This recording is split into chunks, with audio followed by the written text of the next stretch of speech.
Hello, hello. My name is Masenko, and I am bringing to you today a sort of post-season analysis, or post-mortem of my team that I used during the VDL. I'll just start by saying that this is honestly probably the most fun I've ever had with a draft team before. I just think this team was just so unique to both team build with and to play. It features a lot of my favorite Mons for sure, close to my heart. And I'm just honestly super glad that I was able to, make it as far as I did with this squad. Early season, I started out 1-4, and it really did not look like I was going to make it to playoffs, or even really do well. But as you probably all know, squeaked in, and felt like very satisfied with how I did and with how the team performed. Felt like I managed to prove myself. So let's dive into it, and this will be a little bit more stream of consciousness. I don't really have a ton of structure pre-planned here, but I do have a lot of thoughts. And I think the first thing I want to talk about is a mistake I made mid-season when I conducted some trades. And the trade that I made was I traded away my Aromatisse for Gastrodon, and I traded away my Palossand for Pangoro, which I do think was a fine trade. The tier 4s were genuinely not very good, in my opinion, just overall, and it was really hard to find a high value tier 4. So I think at the end of the day, despite the fact that I was pretty underwhelmed with Pangoro, that I still think it was a basically negligible trade. It did not really help me or hurt me too much. I do think the Pangoro was good for my match against Batista, which is kind of why I picked it up. So even though it didn't really go sicko mode in that match, it still was quite a useful mon to bring. The other trade, I traded my Aromatisse for Gastrodon. I do think this was not optimal. I do think Gastrodon was really good for my team, and I'm really glad I picked it up. I think the one that I probably should have traded instead was the Snorlax. I think I should have probably kept Aromatisse, and I'll explain why. Basically, something that I realized I kept running into as an issue was that, especially when I picked up the Pangoro, and I was really incentivized to keep bringing Lopunny, which is another mon I'll talk about in a little while. I found myself having trouble against particularly really good physical fighting type mons, or even mons with special fighting type coverage. Just like fighting type in general was not super fun for me to deal with. And I also ran into the issue of taunt being a little bit of an issue for setting the Trick Room once I lost that great ability that Aromatisse had. Like, even if I didn't bring the Aromatisse, my opponent, I certainly found that they were bringing taunt a lot more often against me. Now, obviously, I can't, say what would have happened had I not had Snorlax on the team. I know he had definitely a couple really good games here and there. But the issue is that, like, Stakataka is the type of mon that you really want some protection for, And if you're already incentivized to bring really good fighting coverage, it's just a matter of like Snorlax and Stakataka kind of step on each other's toes in terms of the type of type of mon that we're trying to go for. Trick Room, Sweepers that are both weak to fighting. And another issue that I ran into was, and I was able to, I think this wasn't as bad overall, but the Turtonator and the Stakataka both being weak to specifically special ground coverage definitely was stepping on each other's toes a little bit. So like during drafting a team, or like picking the 6 that I want for a particular week, I'd always run into that issue of like, okay, well, if I'm bringing Stakataka, it makes it hard for me to bring Turtonator, because if they have an answer to Stakataka, they probably also have an answer to Turtonator. And same thing with Snorlax. So I think you guys get the point there a little bit. And of course you can say, well, if you had the Aromatisse, you have a bit of an issue with, poison. But I actually don't think that's as much of an issue, because unlike the other Mons that I just described, the other one that's weak to poison is that Ribombee.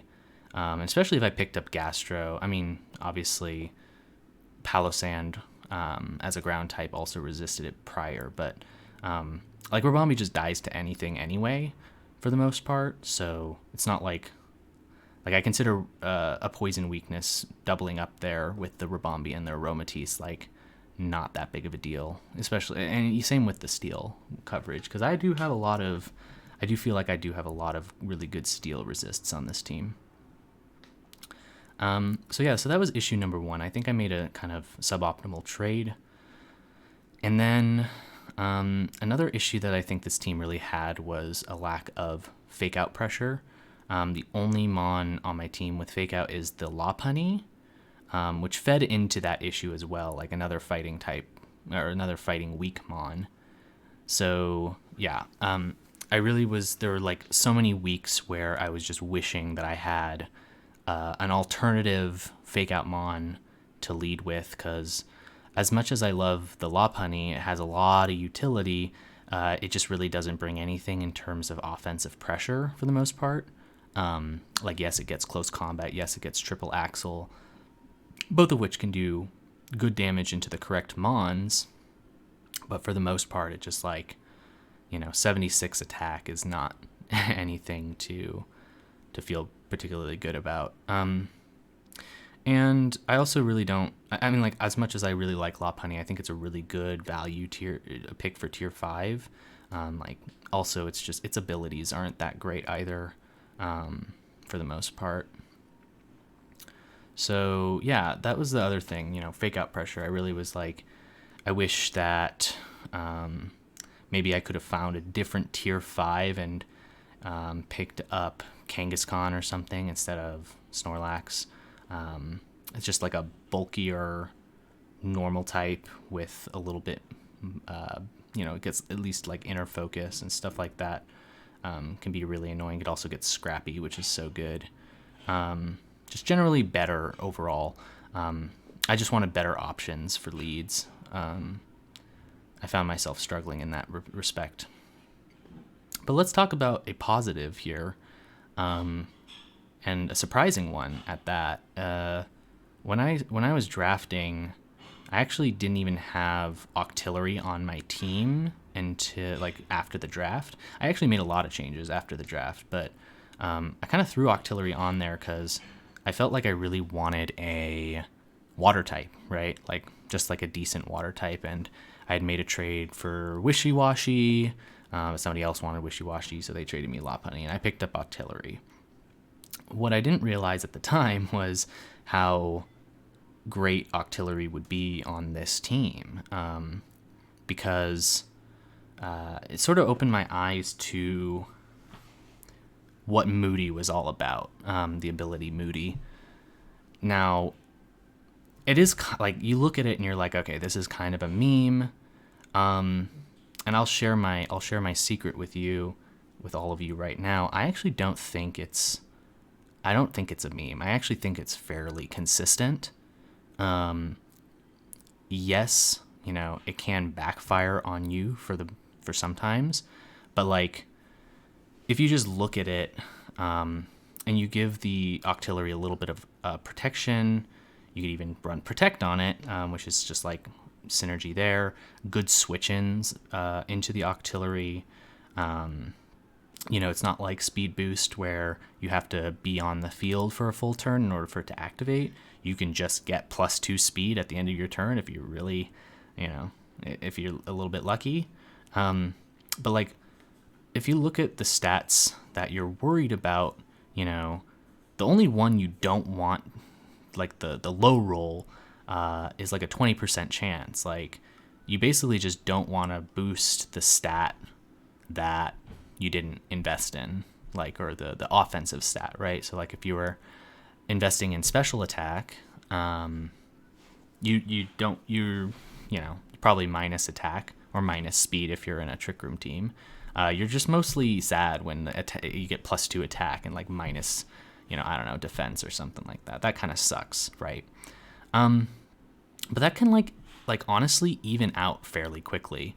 And yes, there is like a bit of randomness to it, but the longer you are out on the field with this Octillery and the longer it sits there, it just gets so much value. And I think that balances out the RNG. The fact that you get 2 boosts versus just 1 decreased stat, I mean, you get a net gain every turn of 1 free stat. And I actually think that is much better than people expect. And certainly my opponents, they didn't expect it to be that good. So, maybe you disagree. Maybe you think that Moody is just a RNG fiesta and that I got super lucky in my matches. I did certainly get lucky at times, but I will say that, like, at the end of the day, I'm pretty sure Moody is just like actually better than people think and like more consistent than people think. So that's my secret that I learned from Octillery this season. I was a little underwhelmed with, like I mentioned, Pangoro. It's just a really awkward speed tier, and even on a Trick Room team like mine, I just didn't really find use for it.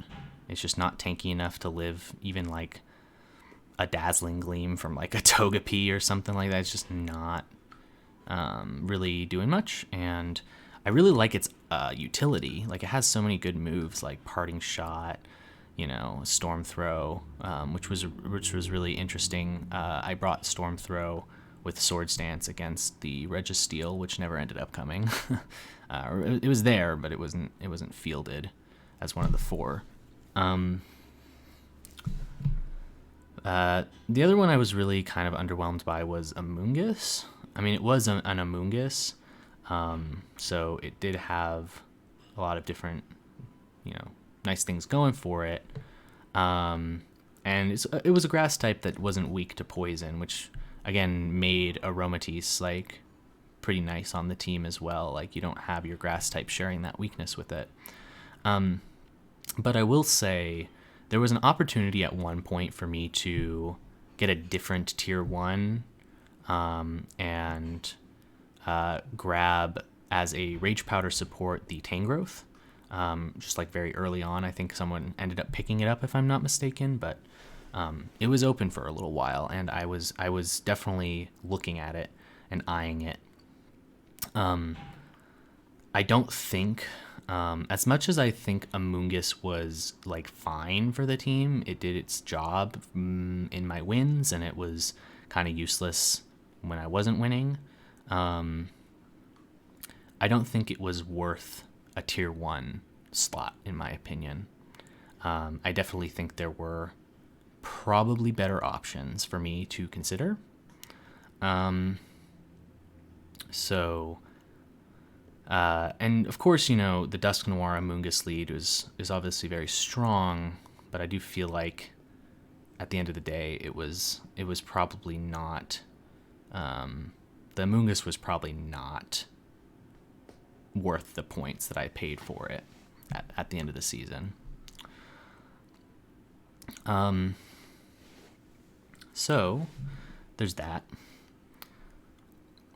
Rotom ended up being fine. I think the issue with Rotom was it's like this bulky mon, right? Like you look at its stats and you're like, okay, this is pretty bulky. But it's weak to ice and rock. And those are two very good offensive types. So unlike, Rotom Wash, who's really only weak to grass, it just didn't...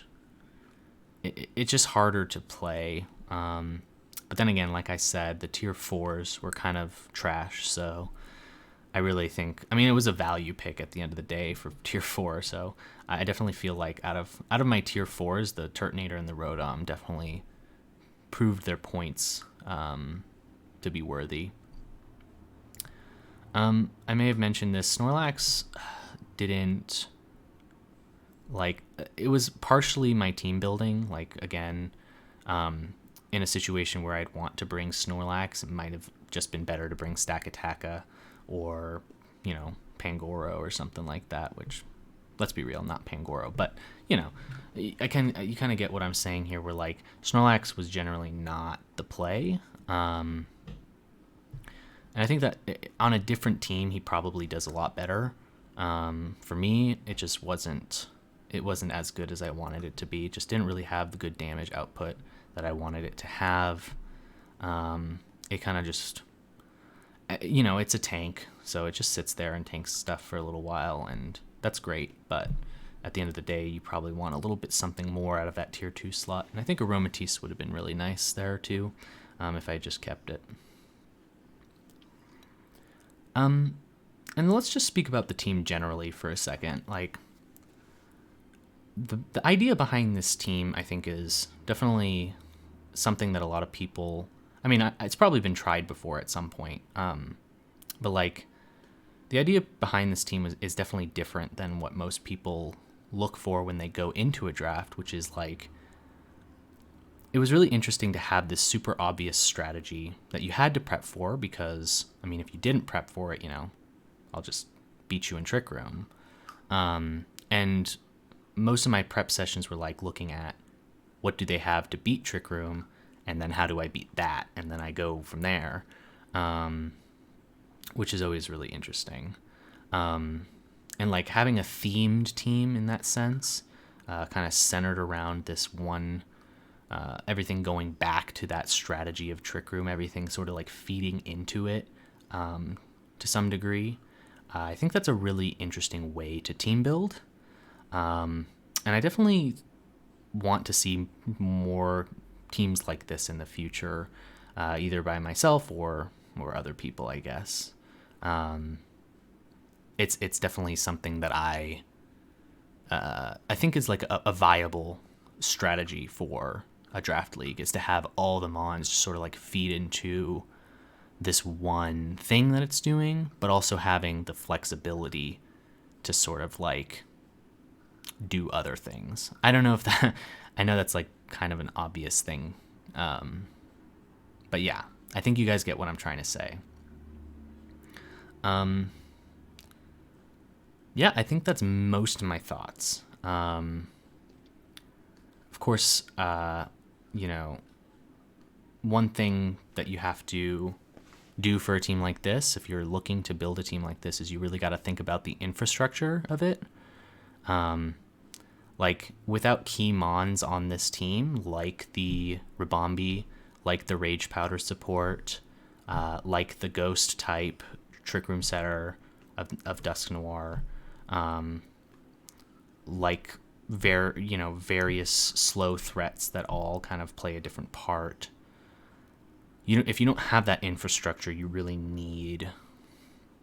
you won't succeed with a team like this. So yeah, I think that's